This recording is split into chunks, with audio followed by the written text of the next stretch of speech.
Did you know that there are hidden messages all throughout the Bible? When I found this one, my mind was blown. It's found in Genesis chapter 5. Now, most of us Christians, we skip these types of chapters because it's what's called a genealogy. Basically a list of ancestors and descendants. This person gave birth to this person, gave birth to this person, gave birth to this person. Seems boring, so we skip it. But the hidden message in Genesis chapter 5 is pretty unbelievable. This chapter covers the generations from Adam to Noah. Now, here's what we need to understand. The Old Testament was written in Hebrew, so these names that are listed, these names have Hebrew meanings attached to them. So let's look at what the names mean. First we have Adam, which means man. Then we have Seth, that means appointed. We have Enosh, which means mortal.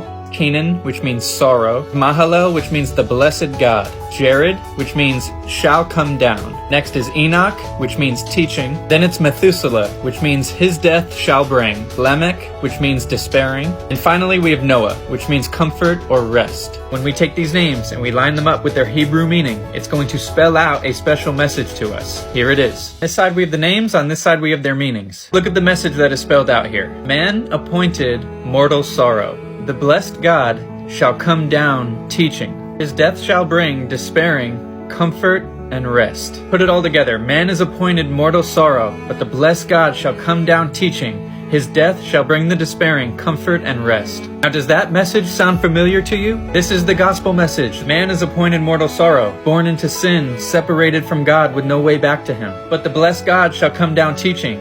God himself comes into his creation in the person of Jesus Christ to teach us the way back to him. His death shall bring the despairing comfort and rest. The death and resurrection on the cross removes our sin and separation. Through his death, he creates the way back to the Father for us. We become one with God, receive his Spirit, and have comfort and rest. Not just in this world, we have eternal comfort and rest. This is the good news that we're called to go into the world and teach. Jesus calls us in the Great Commission to go into the world and share this message. Here we have the message spelled out in a genealogy all the way back from the beginning. You can't make this up. You gotta get yourself in this word. We have an amazing God.